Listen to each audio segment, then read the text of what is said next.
बिस्मिल्लाहिर्रहमानिर्रहीम। अस्सलाम वालेकुम फॉरेक्स ट्रेडर्स। उम्मीद करता हूँ आप सब बहुत अच्छे होंगे, खैरियत से होंगे और बहुत ही ज़्यादा अच्छे प्रॉफिट में होंगे। आज 9 अक्टूबर है, मंडे का दिन है। देखते हैं कि गोल्ड आज हमें टेक्निकल क्या स्ट्रक्चर दिखा रहा है, टेक्निकल लिहाज से गोल्ड के अंदर क्या मूवमेंट हमें देखने को मिल सकती है। ठीक है, तो सबसे पहले मैं आप सबको बताता चलूँ कि जो भाई भी हमारा VIP सीखने ग्रुप बिल्कुल फ्री ऑफ कॉस्ट ज्वाइन करना चाहता है, बिल्कुल फ्री ऑफ कॉस्ट है हमारी ऑक्टाफेक्स या एक्सनेक्स की IB ज्वाइन करने के बाद बिल्कुल फ्री ऑफ कॉस्ट हमारा VIP सीखने ग्रुप ज्वाइन कर सकता है। ठीक है, डिस्क्रिप्शन में व्हाट्सएप का नंबर है, कॉन्टैक्ट करके हमारी IB ज्वाइन करने के बाद ज्वाइन कर सकते हैं। याद रखिए कि एक्टिव क्लाइंट्स ही ओनली ज्वाइन कर सकते हैं। तो सबसे पहले हम डिस्कस करते हैं कि हमने फ्राइडे को क्या एनालिसिस की थी, हमने क्या ट्रेड उठाई और क्या सीन बना। न्यूज़ के टाइम NFP था फ्राइडे को और काफ़ी अच्छी हमने ट्रेड उठाई।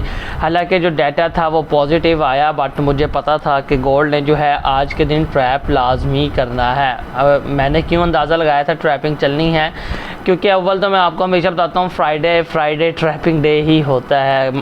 वीकली कैंडल की क्लोजिंग होती है और मार्केट ने लाजमी तौर पर जो है ट्रैपिंग करनी होती है। अव्वल तो ये बात थी, लेकिन दूसरी बात ये थी कि मार्केट ऑलरेडी जो है कंटिन्यूएशन में काफ़ी ज़्यादा गिर चुकी थी। अगर आप डेली टाइम फ्रेम पे जाए ना, तो डेली टाइम फ्रेम के हिसाब से मार्केट ने लगातार back to back red candles के साथ जो है डाउन साइड की तरफ मूवमेंट दी थी। तो ये काफ़ी ज़्यादा मुश्किल था कि काफ़ी ज़्यादा और मज़ीद जो है गोल्ड जो है मज़ीद नीचे की तरफ गिरे, तो ये काफ़ी मुश्किल था। इसके अलावा जो है जो सबसे बेस्ट कंफर्मेशन थी वो ये थी कि गोल्ड जो है ना इतना ज़्यादा लगातार गिरने के बाद जो है आके अपनी रेंज बनाना स्टार्ट हो गया था। इसका मतलब क्या था कि ये एरिया बहुत ज़्यादा क्रिटिकल है और डाउन साइड को ब्रेकआउट होना बहुत ज़्यादा मुश्किल है। तो यहाँ से जो चांसेस ज़्यादा बन रहे थे वो बाय के बन रहे थे और हमने सिर्फ एक बहाना उठाया। जैसे ही न्यूज़ ने नीचे को विग मारी और जो एग्जैक्टली मैंने आपको फ्राइडे को ट्रेंड लाइन दी थी, आपको मैंने बताया था अगर गोल्ड ने न्यूज़ के टाइम नीचे विग मारी तो इस ट्रेंड लाइन से अगेन ऊपर जाएगी।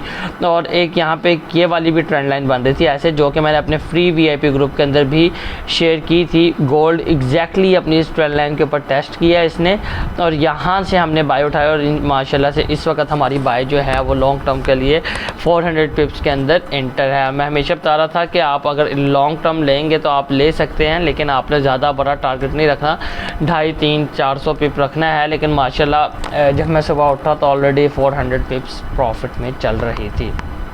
तो जैसा आपको बताया कि मार्केट अपनी इस ट्रेंड लाइन पे आएगी, यहाँ से आपने बाय उठानी है। बाय ली, देखें माशाल्लाह से एग्जैक्टली इसको जैसे बोला गया था रीटेस्ट करेगी, बिकॉज जो रेंजिंग जोन होता है काफ़ी ज़्यादा क्रिटिकल होता है। मार्केट ने इसको लाजमी रीटेस्ट करना है जैसे कि आपको बोला था और मार्केट यहाँ से अप साइड चली गई और माशाल्लाह से जो अपर साइड का हमारा लेवल था वो उसने कंप्लीट कर दिया। 1857 से 1860 का लेवल था, अभी तक मार्केट 55 तक पहुँच चुकी है। 20 पिप से इतना फ़र्क नहीं पड़ता, लेकिन हमारा लेवल ऑलमोस्ट उसने कंप्लीट कर दिया है। ठीक है, इसके अलावा अगर आप जाएं, जो कल मैंने वीकली एनालिसिस किया था उसके अंदर अगर आप देखेंगे तो ये चार्ट जो है ना काफ़ी ज़्यादा कंफ्यूज करते हैं। ये देखें, इसके अंदर जो है मार्केट गैप शो कर रही है, हालांकि दूसरे चार्ट्स के अंदर कोई गैप नहीं है, बट इसके अंदर जो है हमारी जो टारगेट है माशाल्लाह से मार्केट ने बहुत अच्छे से जो है कंप्लीट किया है। लेकिन अगर मैं आपको दिखाऊँ ना, तो जो ये चैनल था, ये मैं सिर्फ इसके अंदर ये डेली का चैनल देखने के लिए आया हूँ, तो मार्केट ने अभी तक अपने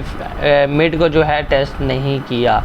तो मिड का टेस्ट हो सकता है, अगर इसने यहाँ से डाउन साइड जाना तो मिड का टेस्ट हो सकता है, अदरवाइज़ जो है 1885 का भी टेस्ट पॉसिबल है, बल्कि ज़्यादा चांसेस हैं कि 85 तक भी जा सकती है।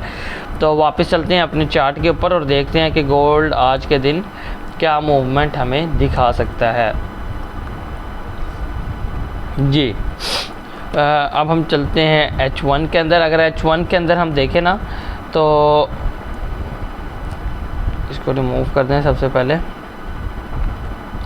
H1 के अंदर देखें तो गोल्ड काफ़ी ज़्यादा अच्छे तरीके से उसने टेक्निकल्स को फॉलो किया, हालांकि न्यूज़ होने के बावजूद भी इसने ट्रेंड लाइन को एग्जैक्टली टेस्ट किया एंड यहाँ पर रीटेस्ट हुआ एंड अपर साइड के लेवल पे चला गया। ठीक है, अब जो है गोल्ड क्या कर रहा है, गोल्ड जो है ना इस वक्त गोल्ड ने बना दिया है एक राइज पैटर्न। ये देख रहे हैं आप, काफ़ी बड़ा है, लेकिन यहाँ पे इम्बैलेंस क्रिएट है सारा। तो क्या कहते हैं, राइस बेस प्राइस पैटर्न जो होता है उसका मतलब ये होता है कि कंटिन्यूएशन का साइन है वो बाय साइड पे, कि गोल्ड मज़ीद बाय साइड पे जा सकता है, ठीक है। और गोल्ड ने जो है जैसे ये मूवमेंट दिया ना, इसका मतलब क्या है, इसका मतलब ये है कि गोल्ड ने ज़्यादा बायर्स को इंटर नहीं होने दिया। न्यूज़ के अंदर बहुत लोगों ने फंडामेंटल्स को देख के सेल किया यहाँ से, और गोल्ड ने यहाँ पे टेस्ट करके अपसाइड चला गया। ट्रैपिंग हुई और माशाल्लाह हमने ट्रैपिंग से अच्छा फ़ायदा उठाया, बट काफ़ी लोगों ने जो है लॉस किया फंडामेंटल्स की रिपोर्ट देखकर। तो यहाँ से गोल्ड ने इसका मतलब यही है कि जिस हिसाब से इसने मूवमेंट दिया कि इसने ज़्यादा बायर्स को इंटर नहीं होने दिया और अपर साइड को चला गया, यानी कि किसी को कोई चांस नहीं दिया पैसा बनाने का। तो फ़िलहाल क्या मूवमेंट है, तो हम सबसे पहले ये ड्राइंग्स जो है ये रिमूव करते हैं और उसके बाद नेक्स्ट देखते हैं कि गोल्ड मज़ीद क्या मूवमेंट हमें दिखा सकता है, ठीक है। सबसे पहले तो हम ये लेवल ड्रॉ कर लेते हैं जिसके ऊपर गोल्ड इस वक्त खड़ा है। काफ़ी ज़्यादा अच्छा लेवल है और ये मैंने आपको पिछले कितने दिनों से दे रखा था, जिसके ऊपर गोल्ड ने जो है माशाल्लाह से काफ़ी अच्छे से रिस्पेक्ट करता हमें नज़र आ रहा है। तो इसको हम मार्क कर लेते हैं। इसके अलावा जो इसका नेक्स्ट प्रीवियस सपोर्ट जोन है उसको हम मार्क करते हैं, जो कि ये जोन बनता है बिकॉज़ ये एक रेंजिंग जोन का जो है रेजिस्टेंस एरिया था जो कि अब सपोर्ट बन चुका है। तो ये काफ़ी ज़्यादा एक क्रिटिकल एरिया है और गोल्ड इस एरिया को बगैर इग्नोर किए बगैर नहीं जा सकता अगर तो डाउन साइड आता है, ठीक है। अगर डाउन साइड आता है तो गोल्ड इस एरिया को इग्नोर नहीं करेगा। आप अगर एक और चीज़ नोट करें ना, तो रेंजिंग जोन जो है ना, गोल्ड ने डाउन साइड को मूवमेंट तो दी न्यूज़ आने पे, लेकिन जो है अपना रेंज जोन कल ब्रेकआउट नहीं किया था। ये देख रहे हैं आप, कल एग्जैक्टली ये डाउन साइड गया बट वापस आया और अपनी रेंज जोन के अंदर इसने जो है क्लोजिंग दी। ये टेक्निकल साइन होते हैं जो भाई इस ट्रेंड लाइन पे भी एंटर नहीं हुआ था उसको चाहिए था कि जब गोल्ड ने अगेन अपने रेंजिंग जोन से बाहर जो है ब्रेकआउट नहीं किया अपना रेंजिंग जोन और वापस उसी के अंदर जो है कैंडल क्लोजिंग की है, तो यहाँ से आप इसको बाय साइन समझ सकते थे। ये एक साइकोलॉजी होती है, समझने के लिए मार्केट की साइकोलॉजी समझा करें, थोड़ा सा लॉजिकल पॉइंट से भी मार्केट को देखने की कोशिश किया करें। अच्छा, मार्केट जो है ना फ़िलहाल इस वक्त जो है बाय पोजीशन में है। उसकी वजह क्या है? उसकी वजह ये है कि मार्केट अब आपके सामने है एग्जैक्टली जो हमने ये ट्रेंड लाइन मार्क की थी ये वाली, और मार्केट ने इसका ब्रेकआउट किया एंड अपर साइड की तरफ मूवमेंट दी हमें। तो अगर आप यहाँ पे देखें ना, तो मार्केट ने यहाँ से जो है डाउन साइड गिरना स्टार्ट किया था। ये इसका सबसे ऊपर वाला लोअर हाई बोल सकते हैं आप, ये lower low, lower high, lower low, lower high, lower low, and यहाँ पे रेंजिंग स्टार्ट हो गई। और अब आप देखें ना, तो यहाँ पे आपको डबल कंफर्मेशन है। फर्स्ट ऑफ ऑल तो ये जो इसका प्रीवियस लोअर हाई था इसका ब्रेक ऑफ स्ट्रक्चर हो चुका है, ब्रेकआउट हो चुका है H1 के अंदर। इसके अलावा जो मार्केट जो है उसने अपनी रेंजिंग जोन का भी ब्रेकआउट दिया है, तो ये आपके पास डबल कंफर्मेशन है बाय साइन ढूंढने की। तो अब बाय जो है नेक्स्ट एरिया हमारा क्या हो सकता है? नेक्स्ट एरिया जो हमारा होगा, हम H4 के अंदर जाके देखेंगे। H4 के अंदर अगर आप देखें तो आपका नेक्स्ट एरिया बनता है, वो बनता है 85 से लेके 80 तक का, ठीक है। ये काफ़ी ज़्यादा अच्छा एरिया है और ये मैंने आपको प्रीवियस काफ़ी दिनों से ये एरिया लगातार मार्क करके दे रहा हूँ, तो इसको आपने इग्नोर नहीं करना। अगर मार्केट जो है अपना 1860 का एरिया ब्रेकआउट कर देती है, देन नेक्स्ट टारगेट जो है 1880 से लेके 1885 तक होगा। अगर वो भी स्टिल ब्रेकआउट होता है, देन मार्केट आपको 1900 से लेके 1904 तक के एरिया पे जाती नज़र आएगी। ये काफ़ी ज़्यादा एक रेजिस्टेंस एरिया बने हुए हैं, लेकिन ये काफ़ी जो है ना दूर हैं। अगर आप देखें तो कम से कम भी 150-200 पिप जो है फासला है, तो आप यहाँ से अच्छी ट्रेड जो है ना उठा सकते हैं। तो आपने इसको इग्नोर नहीं करना बिल्कुल भी। तो यहाँ पे इससे नेक्स्ट एरिया 1915 का बनेगा, बट आज मंडे है और आपको पता है मंडे को कोई इतनी खास मूवमेंट नहीं होती मार्केट में। आज सुबह जो है सुबह ही ऑलरेडी बहुत ज़्यादा मूवमेंट हो चुकी है। इसकी वजह क्या है? एक तो आपको पता है इजराइल में वॉर की सिचुएशन बनी हुई है, और आप में से बहुत से लोगों ने पूछा, वीडियो में क्लियर भी कर देता हूँ। जाहिर है अगर वॉर स्टार्ट हुई तो वॉर से मार्केट पर लाजमी असर पड़ेगा। जैसे कि आपने देखा था यूक्रेन की जब वॉर हुई थी रूस के साथ, जब मार्केट का कुछ पता नहीं चलता था कि मार्केट ने कब झटका डाउन साइड को मार देना, कब अप साइड को मार देना, जैसे ही वहाँ पे कोई सिचुएशन बदलती थी उस हिसाब से मार्केट मूवमेंट करती थी। तो अगर वॉर स्टार्ट हुई तो ज़ाहिर है मार्केट के ऊपर काफ़ी ज़्यादा असर पड़ेगा। उसकी वजह क्या है, क्योंकि काफ़ी ज़्यादा भारी मिकदार में जो है मुल्कों से हथियार बाय किए जाएंगे, यानी कि जो वेपन्स हैं वो ख़रीदे जाएंगे और उससे महंगाई में ज़ाहिर है इजाफ़ा होगा। बहुत ज़्यादा भारी मिकदार में नए वेपन्स के बनाए जाएंगे, ख़रीद फ़रोख्त होगी और काफ़ी ज़्यादा जो है नुकसान होगा। उसकी वजह से मार्केट पे लाजमी असरअंदाज होगा। अच्छा, मार्केट के अंदर आपने इंटर कैसे होना है? इंटर होने के लिए हम M5 या M15 में जाते हैं। मैं आपको बताता हूँ मार्केट ना फ़िलहाल स्टिल मुझे बाइंग नज़र आ रही है, बट मार्केट अगर आप M5 के अंदर देखें ना तो यहाँ पे एक रेंजिंग स्टार्ट हुई पड़ी है। ये रेंज जोन है इसका, ठीक है, ये रेंज इसने M5 की रेंज है। तो बट आप इसको रेंज में चलने दें। अगर तो आपने इसके अंदर सेल देखनी है, कैसे देखनी है, बाय देखनी है, कैसे देखनी है, उसके लिए हम एक ट्रेंड लाइन ढूंढेंगे जो कि मुझे मिल चुकी है। अगर आप यहाँ से जाए ना, अभी तक वैलिड नहीं है बट ये इंशाल्लाह वैलिड हो जाएगी अगर मार्केट ने इसको टेस्ट करने आई तो डाउन साइड, ठीक है। M5 के अंदर ये ट्रेंड लाइन है। देखें अब आपने क्या ट्रेड लेनी है। अब तो मार्केट अप साइड की तरफ जा रही है। अगर मार्केट थोड़ा सा मजीद अप भी जाती है तो मार्केट में भी 1860 के करीब से अगेन डाउन साइड गिरे, ठीक है। 1816 या 1857 के करीब से अगेन डाउन साइड गिरे और अगर डाउन साइड गिरती है ना तो ये अपनी इस ट्रेंड लाइन के करीब आएगी, ठीक है। तो इस ट्रेंड लाइन पे अगर मार्केट आती है और आपको रिजेक्शन देती है देन आप इस ट्रेंड लाइन से अगेन बाय उठा सकते हैं। कहाँ तक के लिए? फर्स्ट एरिया आपका अगेन 1860 होगा जो कि तकरीबन 200 पिप्स का आपका प्रॉफिट बनेगा और अगर 1860 ब्रेकआउट हुआ तो इससे बाद आपका जो एरिया होगा वो 1880 का होगा। हम बाय क्यों देख रहे हैं? बिकॉज हम ट्रेंड के हिसाब से चलेंगे और माइनर ट्रेंड जो है वो ब्रेकआउट स्ट्रक्चर के हिसाब से चेंज हो चुका है बाइंग की तरफ। माइनर ट्रेंड है ये फ़िलहाल, यानी कि H1 के अंदर ये M15 का ट्रेंड है, ये M30 का ट्रेंड है, H4 के अंदर अभी भी मार्केट सेल है, ठीक है। ये आपने लाजमी ध्यान में रखना है। अदरवाइज़ आपने सेल उठानी भी है तो कैसे उठानी है मैं आपको बता देता हूँ। अगर तो मार्केट नीचे को आती है और ये अपना ट्रेंड लाइन ब्रेकआउट कर देती है तो मेरे हिसाब से ये मार्केट ज़्यादा से ज़्यादा इस अपने रेंजिंग जोन जो था इसका प्रीवियस रेंजिंग जोन, इसके रेजिस्टेंस एरिया को टेस्ट करेगी एंड अगेन यहाँ से ऊपर साइड चली जाएगी। इससे ज़्यादा मज़ीद नीचे नहीं जाएगी। ये ऐसा मैं क्यों बोल रहा हूँ, इसकी वजह सिर्फ एक ही है।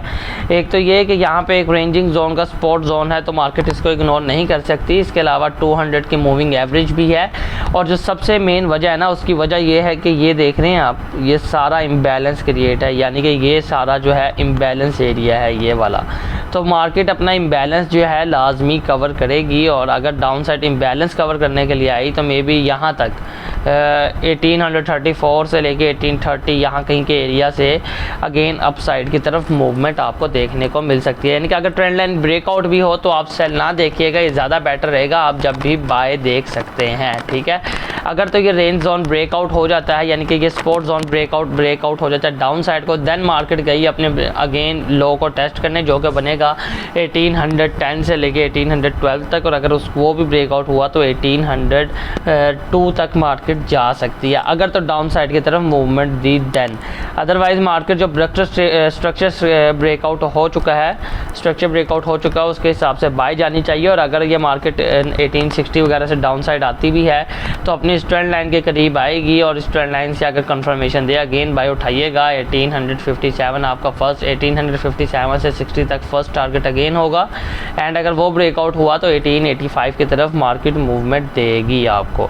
1885 को भी अगर डायरेक्ट ब्रेकआउट करती है तो देन 1900 का एरिया आपको नज़र आएगा। तो ये कंफर्मेशन के लिए आप इस ट्रेंड लाइन का यूज़ कर सकते हैं और अगर तो मार्केट अपनी इस ट्रेंड लाइन पे आके आपको कंफर्मेशन दे देती है बाय साइड की, बाय उठा सकते हैं। अदरवाइज ये ट्रेंड लाइन ब्रेकआउट भी होती है तो बहुत ज़्यादा वैलिड ट्रेंड लाइन नहीं है बिकॉज अभी तक 2 दफ़ा ही टेस्ट हुई है और जो ट्रेंड लाइन है वो कम से कम भी 3 दफ़ा के रिजेक्शन के ऊपर जो है वैलिड होती है। ये लाजमी आपने ध्यान में रखना है। तो अगर इसको ब्रेकआउट भी करे तो आप इस एरिया से कंफर्मेशन उठा सकते हैं बाय की। जैसे ही कोई भी कंफर्मेशन मिले अच्छी सी आप अगेन बाय उठाएंगे।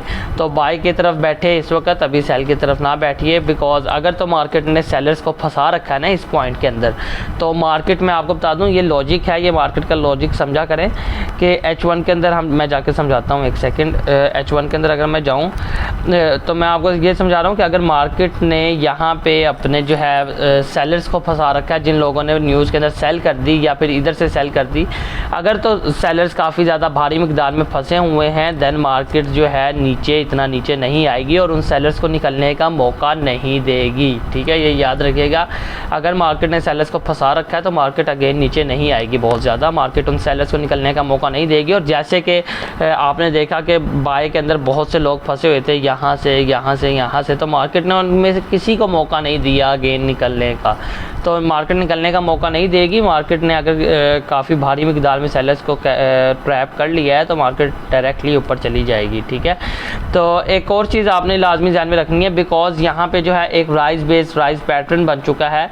तो अगर तो मार्केट जो है डाउन साइड आती ही नहीं इस ट्रेंड लाइन पे, या फिर 1860 के करीब से भी डाउन साइड नहीं आती और 1860 को डायरेक्ट ब्रेकआउट कर देती है, देन 1860 या 1857 को टेस्ट करेगी। ब्रेकआउट करने के बाद टेस्ट के ऊपर आप अगेन बाय उठाएंगे एंड अगेन ऊपर की तरफ मार्केट आपको मूवमेंट दे सकती है। ठीक है, लेकिन इस ट्रेंड लाइन से अगर आपको अच्छी कंफर्मेशन मिले तो वो सबसे बेहतर होगा। इस ट्रेंड लाइन का अगर आप वेट कर सकते हैं तो वेट कीजिएगा और कंफर्मेशन लाजमी उठानी है, बिकॉज मार्केट जो है ना इस वक्त काफ़ी ज़्यादा अनस्टेबल कंडीशन में है। और क्या कहते हैं, आपने अनस्टेबल कंडीशन के अंदर कंफर्मेशन के बगैर ट्रेड नहीं करनी, अदरवाइज़ अपना लॉस कर बैठेंगे। ठीक है, अनस्टेबल कंडीशन है मार्केट की, तो इस ट्रेंड लाइन के ऊपर भी अगर आए तो आपने कंफर्मेशन का लाजमी वेट करना है और मार्केट लाजमी कंफर्मेशन देती है। ठीक है, जैसे कि आप देख रहे हैं ना ट्रेंड लाइन पे आपको कंफर्मेशन लाजमी मिलती है रिजेक्शन पे, जैसे कि यहाँ पे आप देखेंगे आपको एक इंगुल्फिन एरिया देखने को मिल रहा है और यहाँ पे डाउन साइड पिन बार है और काफ़ी ज़्यादा आपको कंफर्मेशन हमेशा ट्रेंड लाइन के ऊपर देखने को मिलती हैं। तो ये आपने कंफर्मेशन लाजमी देखनी है। अगर H1 में ना मिले, M15 के अंदर, M30 के अंदर, M5 के अंदर किसी के अंदर कंफर्मेशन उठानी है। और उसके बाद क्योंकि फ़िलहाल वॉर सिचुएशन भी है तो मार्केट अनस्टेबल काफ़ी ज़्यादा रह सकती है और ऊपर से मंडे है, काफ़ी ज़्यादा अनस्टेबल मूवमेंट मंडे को देखने को मिलती हैं, एवरी मंडे ऑलमोस्ट। ठीक है, तो इसके अलावा जो है राइज बेस्ड प्राइस पैटर्न के अलावा ना एक लास्ट चीज़ आपको और बता दूं कि अगर आप देखें तो H1 के अंदर 200 की मूविंग एवरेज का भी ब्रेकआउट हो गया है और 200 की मूविंग एवरेज का ब्रेकआउट होने के बाद मार्केट ने उसको टेस्ट भी कर लिया और अगेन अपर साइड की तरफ जाती नज़र आ रही है। तो अगर मार्केट इस ट्रेंड लाइन पे नहीं मिलती और आपको 1960 का एरिया ब्रेकआउट कर देती है तो देन वापस आएगी 1960 या 1957 को टेस्ट करने। जैसे ही टेस्ट करें आप बाय उठा सकते हैं और बाय उठाएंगे कहाँ तक, 1880 से लेके 1885 के एरिया तक। ठीक है, बट अगर मार्केट टेस्ट करने भी आती है, मिसाल के तौर पे अगर मार्केट कुछ ऐसे मूवमेंट देती है 1860 के एरिया को ब्रेकआउट करती है तो मार्केट यहाँ पे हल्की सी कैंडल्स बना के अपनी ट्रेंड लाइन तक भी रेंज कर सकती है। ये लाजमी ध्यान में रखिएगा। ये एक और बात मैं आपको समझा देता हूँ। तो ये सबसे अच्छा बेहतर हो जाएगा बाय उठाने का। अगर तो मार्केट 1860 को ब्रेकआउट करती है तो देन मार्केट ऐसे बहाने से छोटी छोटी कैंडल्स बना के अपनी ट्रेंड लाइन तक आ सकती है और यहाँ पे आपको कंफर्मेशन देगी, अगेन बाय उठा लीजिएगा। तो मुझे इजाज़त दीजिए, उम्मीद करता हूँ आप सबको बहुत अच्छी समझ लगी होगी और बहुत कुछ सीखने को मिला होगा। तो जो भाई VIP सीखने ग्रुप ज्वाइन करना चाहता है बिल्कुल फ्री ऑफ कॉस्ट है, डिस्क्रिप्शन में व्हाट्सएप का नंबर है, कॉन्टैक्ट करके हमारी IB ज्वाइन करने के बाद बिल्कुल फ्री ऑफ कॉस्ट हमारा VIP सीखने ग्रुप ज्वाइन कर सकता है। ठीक है, तो मुझे इजाज़त दीजिए, इंशाल्लाह मिलेंगे हम नेक्स्ट वीडियो में। अल्लाह हाफिज़।